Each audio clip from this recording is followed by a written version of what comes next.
Supreme court اور حکومت کی طرف لگی ہیں اور حکومت نے ابھی تک نئے چیف جسٹس کا نوٹیفیکیشن جاری نہیں کیا۔ کل 17 دن بچے ہیں۔ 25 اکتوبر کو چیف جسٹس قاضی فائز عیسیٰ ریٹائر ہونے جا رہے ہیں اور اسی دوران شنگھائی کانفرنس بھی ہے جو 15-16 اکتوبر کو ہے، اور کہا جا رہا ہے اب ذرائع سے کہ شاید آئینی ترمیم جو آنی تھی وہ اب شنگھائی کانفرنس کے بعد ہی آئے گی۔ اس کا مطلب یہ ہے کہ جب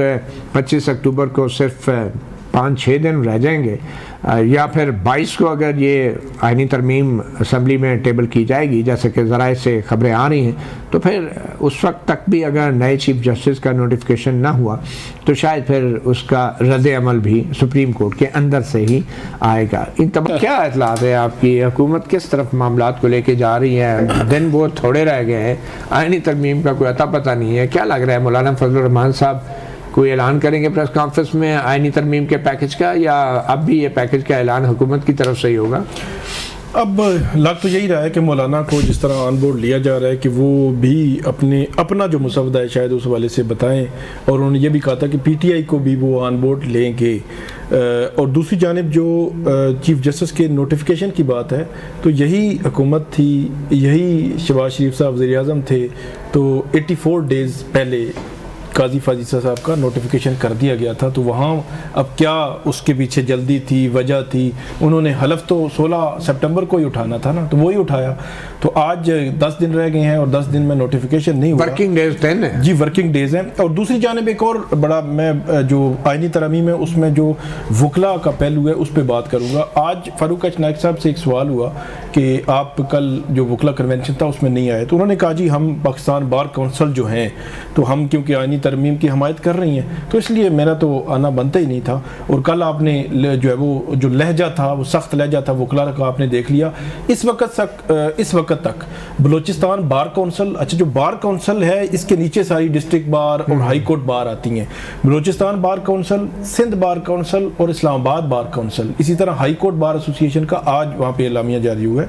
انہوں نے اسٹرانگلی ایک تو کنڈیم بھی کیا ہے اور اس کے خلاف جا رہے ہیں، آئینی عدالت کے خلاف جا رہے ہیں، اور آئینی عدالت کا جو جس طرح طریقہ کار ہے اس کے خلاف جو ہے وہ جا رہے ہیں۔ اور پی ٹی آئی فیکٹر جو ہے وہ میں نے کوشش کی سلمان اکرم راجہ کیونکہ وکیل ہے کہ کیا مسئلہ کیا ہے، مطلب آئینی عدالت آپ اپنا جو ہے وہ مسودہ دے دیں۔ وہ کہتے ہیں کہ گورنمنٹ جو ہے وہ اپنا چیف جسٹس اپنے جج لگائے گی وہاں پہ، اور اس میں آئینی عدالت کو یہ بھی ایک اختیار دیا گیا ہے کہ کسی بھی پولیٹیکل پارٹی کو بین کرنا ہے تو آپ کریں گے۔ تو وہ کہتے ہیں کہ اپوائنٹیز جو ہے ہوں گے گورنمنٹ کے، اور گورنمنٹ چاہ بھی رہی ہے کہ سپریم کورٹ سے اختیارات لے کر ادھر دے دیے جائیں، اور اس کے بعد جو ہے وہ ہمیں جو ہے بین کر دیں۔ تو اس لیے ہم تو اس سچویشن میں تو نہیں جا سکتے کہ کل ہمیں ہی جو ہے بین کر دیں۔ اور دوسرا جو گورنمنٹ ہے وہ 63A کے فیصلے کو تو برا آئین اور قانون کے مطابق قرار دے رہی ہے، لیکن 12 جولائی کے فیصلے کو جو ہے وہ ماننے کے لیے تیار نہیں، بلکہ اس کے خلاف ایسی قانون سازی کی ہے جو ایک پریسیڈنٹ اگر بنا تو مستقبل میں اسی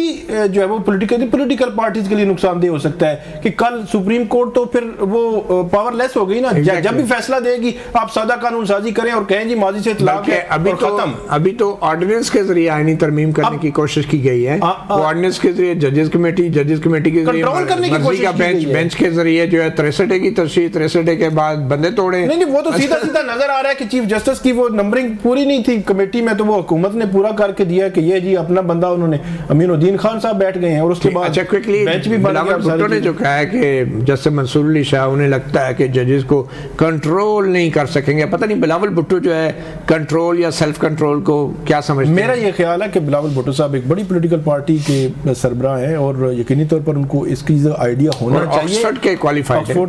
کوالیفائڈ ہیں، ان کو آئیڈیا ہونا چاہیے، لیکن ایسے لگ رہا ہے کہ ان کو جو بیسک سٹرکچر ہے جوڈیشری کا اس کا آئیڈیا نہیں ہے۔ جو جوڈیشل سائیڈ پہ جتنے ججز ہیں ان کو ایکولی ان کو دیکھا جاتا ہے، ایکولی ان کا انپٹ ہوتا ہے، ان کی رائے ہوتی ہے، ان کی ججمنٹ ایکول ہوتی ہے، اس میں کوئی دو مطلب ہے ہی نہیں اسیسمنٹ۔ اور جو کنٹرول والا فیکٹر ہے، کنٹرول کیسے ہو سکتا ہے؟ مطلب ایک جج، ہر جج انڈیپینڈنٹ ہے، ہر جج کی انڈیپینڈنٹ ایک رائے ہوتی ہے، ایڈمنسٹریٹو سائیڈ پہ ہر جو چیف جسٹس ہے اس کو چیزوں کو ریگولیٹ کر رہا ہوتا ہے۔ شاید وہ یہ کہنا چاہ رہے ہوں گے کہ جسٹس منصور علی شاہ کسی ہائی کورٹ کے جج کو ادھر سے ادھر ٹرانسفر کے حق میں نہیں ہوں گے تو وہ حکومت کنٹرول نہیں کر پائے گی۔ یہ یہ ہو سکتا شاید وہ یہ کہنا چاہتے ہیں۔ ویسے بلاول بھٹو زرداری کے جو قانونی مشیر ہیں ان میں سے ایک مشیر جو ہیں سابق وزیر قانون فاروق ایچ نائک بھی ہیں، جو پاکستان کے 2 لاکھ سے زائد وکلاء کے ایک منتخب نمائندہ ہیں، وائس چیئرمین ہیں پاکستان بار کونسل کے پارٹی کے جیالے، اور اس وقت vice chairman Pakistan bar council جو ایک سٹیچوٹری باڈی ہے اس کے وائس چیئرمین فاروق ایچ نائک، انہوں نے صحافی پروگرام سے جو گفتگو کی، جو پاکستان بار کونسل کی کمیٹی بنی تھی یعنی ترمیم کے حوالے سے اس میں مزید تجاویز دینے کی، ان کی ہم آپ کو سناتے ہیں انٹرویو۔ مگر اس سے پہلے جو خبر ہے، اہم خبر وہ یہ ہے کہ پاکستان بار کونسل کی طرف سے جو فاروق ایچ نائک صاحب نے تجاویز دی ہیں ان کا خلاصہ یہ ہے کہ جو حکومت کی طرف سے کچھ گنجائش رہ گئی تھی تو بظاہر یہ پاکستان بار کونسل کا نہیں، یہ فاروق ایچ نائک اور بلاول بھٹو زرداری کی مزید تجاویز ہیں جو پاکستان بار کونسل کے فورم سے اب سامنے آ رہی ہیں۔ یہ بڑی اہم خبر ہے، آپ کو بتاتے چلیں۔ بار کونسل نے اپنی جو تحریری تجاویز وفاقی حکومت کو دی ہیں اس کے تحت آرٹیکل 63A میں لکھا جائے کہ ووٹ شمار ہوگا، یعنی کہ ایک تو سپریم کورٹ نے 63A کا فیصلہ سنا دیا ہے کہ ووٹ شمار ہوگا، لیکن ابھی بھی یقین نہیں ہے کہ اس فیصلے کا کوئی اثر ہوگا، تو آئینی ترمیم میں بھی ڈالا جائے، یعنی حکومت یا بار کونسل یا فاروق نائک جو خود تسلیم کر رہے ہیں کہ یہ شاید سپریم کورٹ کا فیصلہ کافی نہیں ہوگا۔ پھر اس کے بعد جو تجویز ہے کہ پارٹی ہدایات کے برخلاف ووٹ ڈالنے والے ممبر کی نااہلی 5 سال کی جائے، یعنی کہ اگر کوئی اس میں شک تھا، پہلے تعیات تھی یا اسی ٹرم کے لیے تھی، تو اب وہ 5 سال مقرر کی جائے۔ پھر اس میں یہ بھی کہا جا رہا ہے کہ وفاقی حکومت کی مجوزہ آئینی ترمیم میں چیف جسٹس پاکستان کے تقرر کے لیے جو 3 سینئر ججز کے نام پہ غور کرنے کی بات کی جا رہی تھی جو آئینی ترمیم کے مسودے میں، اب اس میں ہائی کورٹ کے چیف جسٹس کی تعیناتی کے لیے بھی 3 سینئر ججز کے نام جو ہے تجویز کرنے کی بات ہو رہی ہے۔ یعنی بار کونسل اور فاروق ایچ نائک جو ہیں ایک قدم آگے بڑھ کے حکومت کے اس آئینی ترمیمی بل کو بھرپور سپورٹ کر رہے ہیں فاروق ایچ نائک صاحب۔ پھر آگے وہ یہ بھی تجویز کر رہے ہیں کہ وفاقی آئینی عدالت کے سربراہ کا تقرر 3 سال، ریٹائرمنٹ کی عمر 68 سال کی جائے۔ جو پہلے ہی ایک تجویز سامنے آ رہی تھی اس میں جو 3 سال کی مدت ڈال دی ہے بار کونسل کے وائس چیئرمین نے فاروق نائک صاحب نے، اور لگ یہ رہا ہے کہ وہ ابھی بھی ڈٹے ہوئے ہیں کہ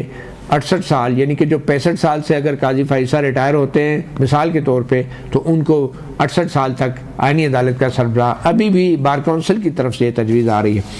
اور پھر آخر میں یہ کہا گیا ہے کہ وفاقی آئینی عدالت کو انصاف کے تقاضوں کے تحت جو آرٹیکل 199 جو ہائی کورٹ کا اختیار تھا رٹ درخواست کا، وہ ایک کیس دوسری ہائی کورٹ میں منتقل کرنے کا اختیار دیا جائے، جو پہلے بھی۔ اب یہ بار کونسل کی تجویز ہے، اندازہ لگائیں، وہ کہتے ہیں نا شاہ سے زیادہ شاہ کے وفادار، تو اس وقت فاروق ایچ نائک صاحب نے یہ جو تجاویز دی ہیں، یہ تو مجھے لگتا ہے جو آئینی ترمیم میں جو خامی رہ گئی تھی وہ بلاول بھٹو زرداری صاحب نے فاروق ایچ نائک صاحب کے ذریعے دیا۔ اب فاروق ایچ نائک صاحب سے آج صبح جب یہ سوال کیا گیا کچھ اس حوالے سے تو انہوں نے کیا جواب دیا وہ سن لیں۔ آخری سوال تھا کہ آپ پیپل پارٹی کے لیڈر ہیں یا وکلا کے، انہوں نے کہا میں دونوں کا ہوں، تو تجاویز اب سامنے آ گئی ہے، ثابت ہو گیا ہے۔ آپ کیسے دیکھ رہے ہیں ویسے؟ ثاقب رشید صاحب کوئکلی پہلے آپ بتائیں کہ یہ کوئی کانفلکٹ آف انٹرسٹ نہیں تھا فاروق نائک صاحب کا؟ کہتے ہیں میں دونوں کا لیڈر ہوں۔ نہیں، بہت بڑا کنفلکٹ آف انٹرسٹ ہے کہ ادھر بھی جو تجاویز انہوں نے دینی ہے وہ تیار کر رہے ہیں، اور پیپلز پارٹی کی طرف بھی، وہ پیپلز پارٹی اس وقت جو ہے لیڈ رول پہ ہے، اس طرف بھی فاروق ایچ نائک صاحب جو ہے وہ تیار کر رہے ہیں۔ تو اس کا مطلب تو یہ ہے کہ پیپلز پارٹی جو چاہتی ہے وہ جو ہے پاکستان بار کونسل کے فورم سے بھی چلی گئی ہے، اور یہ میں نے بار کونسل جو پڑھی تھی سندھ، بلوچستان، اس کے علاوہ اسلام آباد، لاہور ہائی کورٹ بار اور مختلف جو بار ایسوسیشن ہے وہ مخالفت کر رہی ہیں، اور پاکستان بار کونسل اچھا وہ کہہ رہی ہیں ساری امینڈمنٹس اور آئینی عدالت کی ہم مخالفت کر رہے ہیں، اور یہاں جو پاکستان بار کونسل کوئی 10 قدم آگے بڑھ کے جو ہے وہ جا رہی ہے کہ تجاویز دے رہی ہے، شاہ سے زیادہ شاہ کے وفادار۔ فاروق ایچ نائک صاحب جو ہیں وہ اکیلے ممبر تو نہیں ہے نا کمیٹی کے، تو کمیٹی میں اور بھی ذہن ہیں، اور بھی لوگ بیٹھے ہوئے ہیں۔ انہوں نے اگر یہ مشاورت سے یہ تجاویز دی ہیں تو یہ بتاتی ہے کہ ایک جو لائرز کی کمیونٹی ہے وہ ان تجاویز کو اور ان ترامیم کو سپورٹ کر رہی ہے، تو میں سمجھتا ہوں کہ یہ گورنمنٹ کے لیے تو ایک خوشائن بات ہے۔ تو گورنمنٹ نے پہلے کیوں نہیں بار کونسل سے تجاویز مانگی؟ پہلے تو آپ نے بڑی جلدی کرنے کی کوشش کی 13-14 کی رات کو، تو پہلے اب آپ کو خیال آیا کہ بار کونسل بھی لے لیں کیونکہ کہ وہاں پہ اپنے ہی بندے بیٹھے ہیں. نہیں دیکھیں, پہلے اگر گورنمنٹ نے تیزی کرنے کی کوشش کی تو گورنمنٹ کو ناکامی بھی ہوئی, اور اس کے بعد آپ نے دیکھا کہ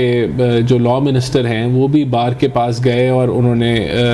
خطاب کیا بار سے. بلاول صاحب بھی کر رہے ہیں. جو جماعتیں سمجھتی ہیں کہ آئینی ترامیم کی ضرورت ہے وہ کنسنسس بلڈنگ کر رہی ہیں, اور یہ الحمدللہ کنسنسس بلڈنگ کا نتائج آ گیا. انہوں نے اپنے انڈیپینڈنٹ ویو دیے اور ان کو کنسیڈر کیا جائے گا جب گورنمنٹ جو ہے اپنا جوڈیشل پیکیج انشاءاللہ 2/3 اکثریت سے لے کے آئے گی. اچھا 2/3 اکثریت سے لے کے آئے گی. یہ 2/3 پہ آپ نے بڑا زور دیا ہے. بالکل ہوتی پاس, اس کے بغیر تو پاس نہیں ہونی. تو یہ طرح سے دے گا جو سپریم کورٹ کا فیصلہ تھا اس کے مطابق تو ووٹ شمار ہوگا.